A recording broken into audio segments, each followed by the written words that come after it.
eyes see things you people wouldn't believe. Hey, what's up guys? I'm Brian. This is Tech Therapy. Thank you so much for joining me as we compare the TCL QM8K to the TCL QM7K. TCL has had an amazing 2025 with 3 incredible TV releases so far this year. The first being the TCL QM6K, which is a more value-based mini LED with very high-end image quality. And while the QM6K was very popular and very well received, all anyone could ask about was the QM7K. QM7K drops, it's better in every single way, and all anyone could ask about was the TCL QM8K, which just dropped a few weeks ago.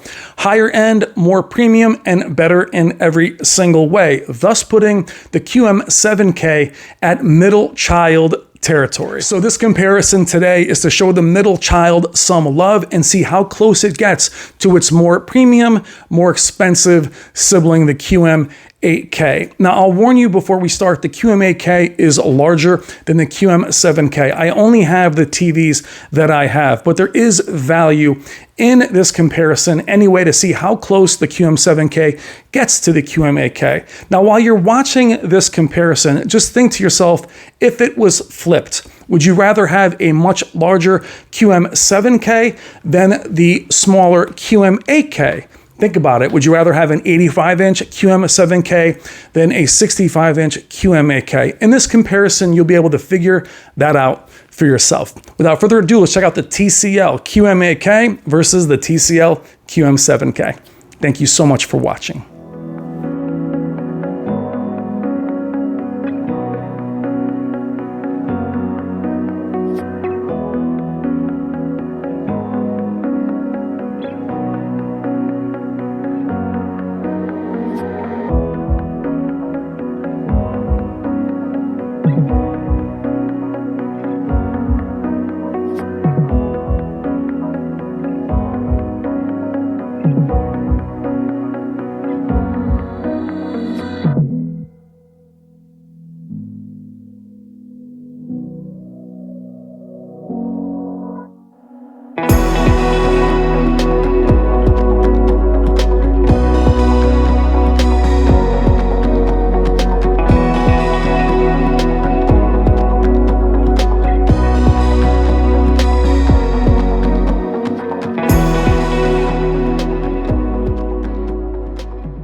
All right, guys, let's do it. TCL QM8K versus the TCL QM7K. Let's take a quick look at the design and the differences in build quality in a very bright room.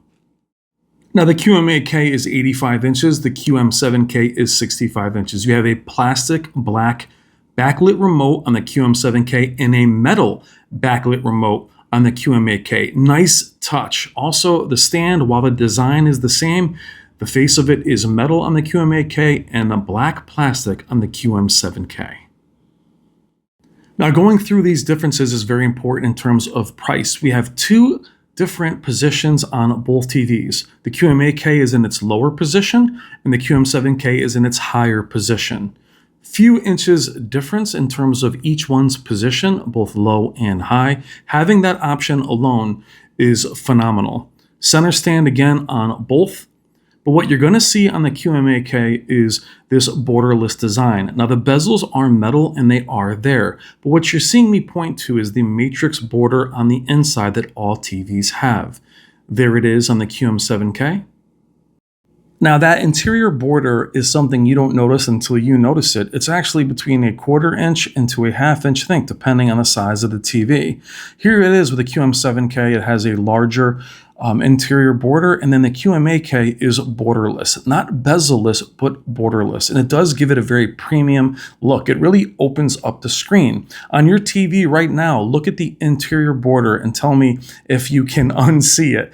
Now having that gone, to me, makes a big difference. Another part of the TV that makes the QM8K much more premium, and it has to be accounted for when you consider the differences in price. Now, also this year on both TVs, I love the minimal badging. You don't have the brand name everywhere. It's very discreet on the side and in the bottom right-hand corner of both TVs. Now the QM8K and the QM7K are both mini LEDs, and they're not really that thick for the amount of zones and the local dimming that is involved. Again, same stand design. We also have the Bang & Olufsen sound system. You have the ultra enhanced bass on the QM8K and just the standard bass on the QM7K. They also have a different finish here on the Bang & Olufsen sound system. Again, showing you the same stand. The back of the TVs look very similar. The glare is also very similar. They're both glossy, but I would say the QM8K has slightly better anti-reflective coating. Nothing to write home about. They both do very well in a bright room. And those are the differences between the designs of the QM8K and the QM7K.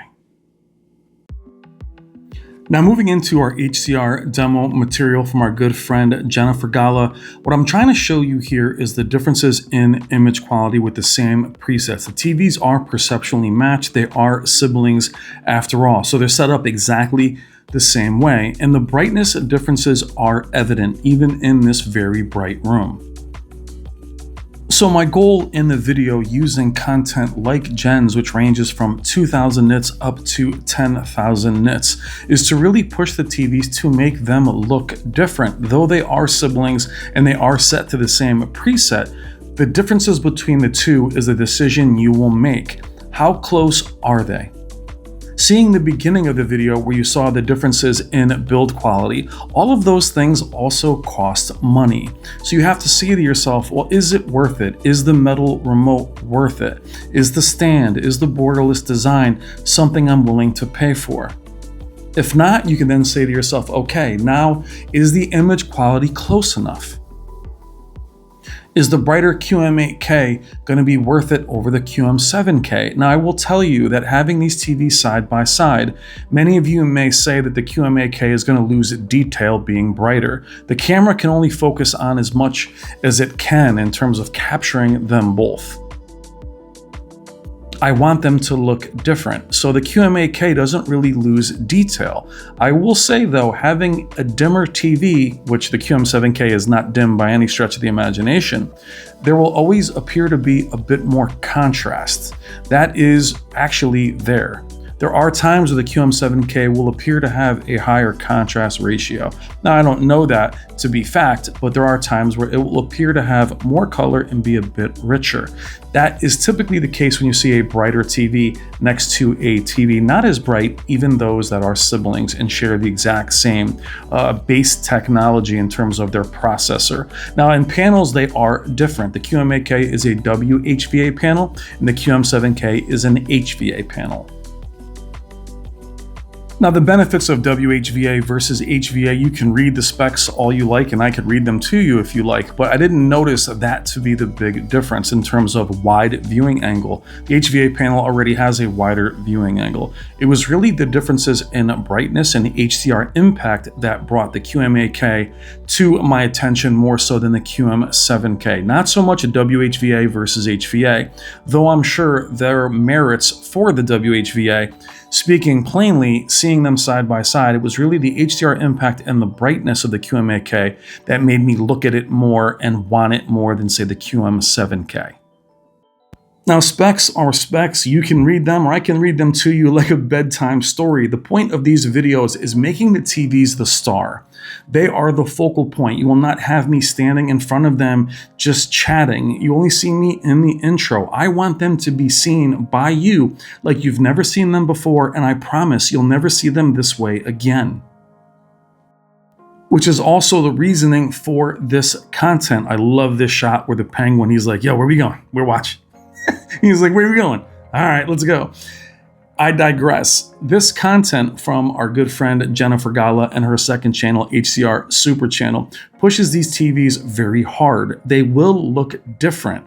Now, I know you guys want to see movies and shows and sports. I will not risk copyright on this channel, not even trailers and speeding things up and slowing them down. I will not do that, guys. This kind of content, look at how it's pushing these TVs. In doing that, you'll see there's more saturation on the QM7K as we hit 3,000 nits. You're not going to see that in a movie. Then you ask yourself, is the extra brightness worth it if I lose a bit of color saturation? Now here at 2000 nits, they look very similar. The QM8K still looks brighter, but the color saturation is the same. That's what I mean about content that's going to highlight the differences. Let's move into the picture presets of both the QM8K and the QM7K at the same time. Picture presets, in my opinion, are very important. I don't just keep things in one filmmaker and call it a day. That would be much easier, believe me. I like leaving these long to show you all the different presets and what they're capable of. Now, the best part about matching up siblings that are both high quality is the menus are virtually the same. There is one key difference, which I'll show you in the color tab. We'll go through the settings and give you just a peek at what you can change. Now, in the movie preset, you can't change everything, but you can see that everything here is identical. The motion settings, the clarity settings, the calibration settings, everything is the same. We're going to show you the motion settings in a moment, but in the color, there is one extra feature that you're seeing down in the middle of the screen, adaptive color temperature. That is missing on the QM7K. So I like the adaptive brightness that you have. We have this disabled. This will also change the color depending on the harshness of the light in the room. That is a very cool feature and something you're only going to see on the QM8K and not on the QM7K. These little things are important, or they're not important. That's what you have to decide for yourself. Is that something that you really want or you'll use? Now, me using it, it was actually a pretty cool feature because the room in the light in the room, I did change, and it did alter the temperature of the color based on the color of the light in the room. Pretty cool feature. I had to point it out. Now let's go into motion settings. I want to max these out. We're going to be in the sports tab. Going into motion, we're going to take motion clarity and max it. And we're also going to go into this feature, LED motion clear, which is basically black frame insertion. And what's amazing is neither TV flickers at all, but you will see the QM8K's brightness doesn't really change at all. If anything, it gives it a little extra contrast. QM7K, you do lose a lot of brightness. Big difference between the two here. Now the feature works very well. You don't really see any flicker at all. But seeing the differences in brightness, now the QM8K looks virtually the same. Again, a little added contrast by darkening it a little bit, but the QM7K lost a good percentage of its brightness. Now this content runs very quick and there aren't any artifacts. Now, if you're a fan of motion interpolation or soap opera effect, that is on you. A lot of people say this TV has bad motion, or that's very hard to say if you like that feature or not. What I'm telling you is here, as I go in and I also disable clear so you can see the brightness come back, I did not notice any artifacting to where I could say the TVs have a hard time with fast motion. But again, if you like that feature, the clear black frame insertion on the QM8K, it will retain its brightness, another thing worth noticing between the two different TVs. The QM7K will get dark. Let's move into local dimming. Now again, here you might think the QM8K is losing detail. That's just the camera trying to capture them both. What you will see here on our local dimming drip is the QM8K will appear brighter. Both have excellent local dimming. They will bloom a bit off angle. Again, they are both very bright, the QM8K being a good deal brighter. The key thing is the screen fills up. They do remain bright. Their brightness doesn't go down as the screen gets filled with this white. They both retain their brightness. Both mini LEDs have excellent local dimming in regards to controlling blooming. They are mini LEDs you will see blooming on any mini LED out there. This is a very challenging scene with the smoke and the steam and the light in the front of the train. What's interesting is the color temperatures switch on each other. It was warmer in that shot in the QM8K, now cooler in the center light of the train on the QM8K. They are in the exact same presets. What I did love about the QM8K and the QM7K, but more so on the QM8K, is the stars sparkle. Don't see that much on mini LEDs. So like an OLED, the stars aren't really dull. They do have a sparkle to them. Very impressive. Now, a very special shout out to the one and only Jennifer Gala and her second channel, HDR SUPER CHANNEL. All of the content seen within this video and the intro is from both of those channels. Check the description below for links to both channels and consider becoming a Patreon member to Jennifer Gala's main channel, where you can download all of this amazing demo material in Dolby Atmos and Dolby Vision. Thank you so much, Jen. Now, at this point in the video, guys, what are you seeing in terms of differences on the screen? As you're sitting here watching it, do you say to yourself, are the differences worth it to you? Now, it's purely subjective on what is more valuable to one person versus the other. But many of us are enthusiasts. We're someone who wants that extra little bit in terms of image quality, size, peak brightness, sound quality. The sound quality of the QM8K is better. It's more rich. It's a little deeper in terms of its bass. They both have the Bang & Olufsen system. They both have that biometric ability to move and change the image. So they're both very good sounding. The edge goes to the QM8K. But is that valuable enough to you? Now take the images that I'm showing you and switch them around. The QM7K is the smaller TV. Due to its pixel density, it's going to yield a sharper, cleaner image 100%. That will always be the way with a smaller TV. The QM8K will appear more impactful because it's larger, but you can see the differences in brightness. As I mentioned in the intro, switch them around and say to yourself, would I rather have a larger QM7K? These TVs go up to, the QM8K goes up to 98 inches. The QM7K goes beyond that. Would you rather have an 85-inch QM7K than a 65-inch? That's the kind of flexibility you're seeing, or you can make for yourself. If the QM7K comes close enough, you can say to yourself, well, maybe I'll get a QM7K and a sound bar, and they have excellent sound options on the way. But is this difference enough for you? Now, for me, it definitely is. I do chase that extra percentage of detail, HDR impact. That's why I love all of this content and showing you the differences. To me, it's worth it. I am the one that's going to grab the faster graphics card or the different speakers, but I am an enthusiast in this hobby that we all share. But the whole point is to show you the differences and you make the decision for yourself. I'd love to know here in the comments what you guys think. Make them as long as you like. Let me know if you think the differences are worth it. Now, I should have said most of the content here is Jen's. Let's move into Spears and Munsell, where we can show you some Dolby Vision, as Dolby Vision is not available on YouTube.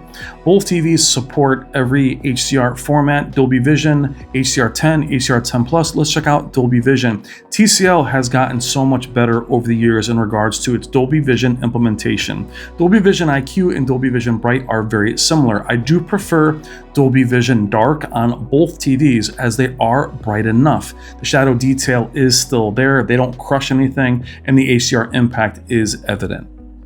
So Dolby Vision Dark, call it a day.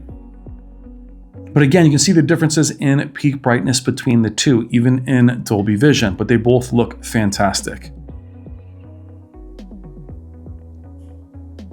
But there are times when it gets very bright that there is a bit more color saturation on the QM7K, which isn't trying to push that bright. Now, I did capture some SDR footage from the Spears and Munsell calibration disc. Some of it was ruined and didn't come out well. But when I hear about SDR and people say, hey, these TVs didn't measure that bright in SDR, that's when you wander out of the presets. Go into sports, go into standard. Don't just leave it in its most accurate SDR preset. If you want to watch sports, put it in sports and you'll see that brightness return. They both do fine in terms of SDR peak brightness as long as you get out of the most accurate presets. Wander through those presets. Let's move into some gaming on the PS5 Pro. Now in gaming, what I find interesting is a lot of the strengths of the QM8K kind of disappear, which is usually the case with game modes and mini LEDs. We have the 3 different presets and the game bars are very, very similar. Well, they're exactly the same in fact. However, the added brightness of the QM8K doesn't always help it. The less bright QM7K appears to have, or at least a perceived, extra contrast ratio or higher contrast ratio. You also have the floating window, which I didn't add in my last video, but HIG is also here. I don't love the look of the HIG from TCL. It's good to know that it's here. I wouldn't personally use it. I'm glad they have it, but otherwise they look very similar. But the added brightness doesn't always help mini LEDs in gaming if the contrast ratio suffers at all. The QM8K still looks fantastic, but I wouldn't chase the QM8K for gaming in terms of its image quality. Both do 4K 144 and 1080p at 288 Hz. So if you're going just gaming, I would just go for the QM7K. The differences in brightness are not as visible as they are in the other presets with different content. That said, they're both excellent gaming TVs. I'll do a video on them together as far as their gaming on both console and PC. Now, nearing the end of the video, what are your thoughts? What are you seeing? Let me know. And what are your honest thoughts on the rise of TCL, going from a value brand not that many years ago to now, I think, ascending to the top of the TV world, especially with a year like they've had so far in 2025. With this lineup, pretty amazing. What are your thoughts? Are you more accepting of them? And also, are you more accepting of paying a more premium price for something like the QM8K? Now, in closing, I've enjoyed both TVs immensely. You have the QM8K at 85 and the QM7K at 65. But it's really up to you if it's worth the differences in price between the two. Let me know what you think in the comments below. If you think the QM8K is that much better, or if you're happy with the QM7K, you win either way. I'm Brian, this is Tech Therapy. Thank you so much for watching. Please consider liking and subscribing. Love you guys. Take care.